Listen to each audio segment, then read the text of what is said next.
How to turn off shuffle on Spotify app. Hello everybody, welcome back to the channel. Today I'll guide you on how you can turn off shuffle while playing songs on Spotify. Now to do so is quite simple and quite easy, so let me guide you through.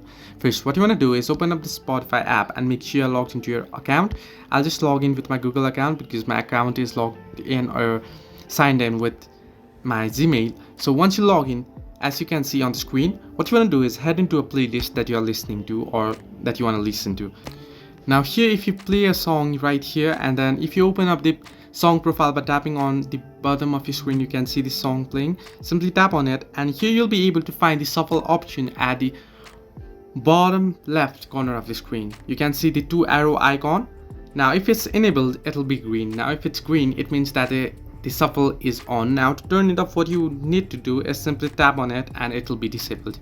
Now make sure it's white, it's not green. If it's green, the shuffle is still on. If it's white, that the shuffle is off.